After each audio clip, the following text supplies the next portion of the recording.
2017 সালে ঢাকঢোল পিটিয়ে ঘোষণা হয়েছিল কুর্মী ডেভেলপমেন্ট অ্যান্ড কালচারাল বোর্ডের। উদ্দেশ্য ছিল কুর্মী সমাজের মধ্যে ভাষা, সংস্কৃতি আর উন্নয়নের সেতু তৈরি করা। কিন্তু এখন সেই বোর্ডেই তালা ঝুলছে, কাজ নেই, কর্মী নেই। আর প্রায় 1 বছর ধরে বোর্ডের কার্যক্রম কার্যত বন্ধ। নিষ্ক্রিয় কুর্মী উন্নয়ন ও সাংস্কৃতিক বোর্ড। ধাপে ধাপে 10 কোটি, 3 কোটি ও 2 কোটি টাকা বরাদ্দ করেছিল সরকার। প্রথম ধাপে 10 কোটি টাকা 4টি জেলায় অফিস নির্মাণের কাজে ব্যবহার করা হয়েছিল। পরের ধাপে কিছু প্রশিক্ষণ দেওয়া পুরুলিয়ায় 2টি কমিউনিটি হল, কিছু কুর্মী বেকার যুবকদের ব্যবসা করার জন্য দোকান ও গ্রামে গ্রামে গরম থান তৈরি করার কাজ করা হয়েছে। এরপর কার্যত আর কোনো উল্লেখযোগ্য উন্নয়নমূলক কাজ করেনি Kurmi development and cultural board. প্রথম পর্যায়ে যেসব উন্নয়নের কাজ করা হয়েছিল, মেয়াদ শেষের পর তার থেকে আর পুনর্নবীকরণ হয়নি। তাই প্রশ্ন উঠছে, সরকারের সদিচ্ছার কি অভাব দেখা দিয়েছে?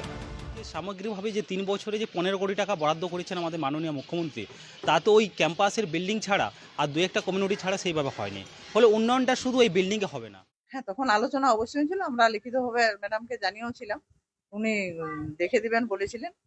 আবার ওনাকে আমরা এরপরে যেদিন আসবেন সেদিন আমরা এখানে পুরুলিয়াতে। শুধু কুর্মী সমাজের প্রগতি নয়, কুরমালি ভাষার প্রচার প্রসারও উদ্দেশ্য ছিল এই বোর্ডের। বাকি কাজগুলোর মতো সেই কাজও থমকে রয়েছে। সেরকম পরিবেশ তো কোনো কিছু করা হয়নি। কুরমালি বোর্ডের কোনো রকম ভাবে কোনো ভূমিকা নাই যে তার how to preserve the language and culture. তবে কি কুর্মী সমাজের উন্নয়ন শুধুই একটি নির্বাচনী ভাঁওতা? সরকারের বিরুদ্ধে তীব্র আক্রমণ শানিয়েছে বিরোধীরা। কুর্মী যে জাতির মানুষ আছে, কুর্মী সম্প্রদায়ের যে মানুষ আছে, তাদেরকে বোকা বানানোর জন্য এইসবগুলো করছে।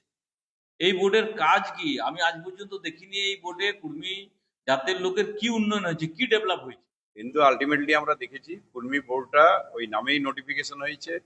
এটা পুরোপুরি রাজনৈতিক উদ্দেশ্যভাবে এই বোর্ডগুলো করা হয়। এই যে আমরা এখন অফ ফর্মে আছি, ধরুন আমি দায়িত্বে নাই, বোর্ডের রিনিউয়াল নাই মানে কি দায়িত্বে নাই, কিন্তু আমাকে ডিএম সাহেব এখনও বলছেন যে আপনি বসুন, কিন্তু বসে কি হলো, আমি তো ফাংশনিং করতে পারি। এদিকে আদিবাসী তালিকায় অন্তর্ভুক্তির দাবিতে কুর্মী সমাজ বছরের পর বছর ধরে আন্দোলন চালিয়ে যাচ্ছে। রাজ্যের ক্যাবিনেট অনুমোদন দিলেও কেন্দ্রের চাওয়া অতিরিক্ত নথি আজও পাঠানো হয়নি। ফলে সেই দাবির অগ্রগতিও শূন্য।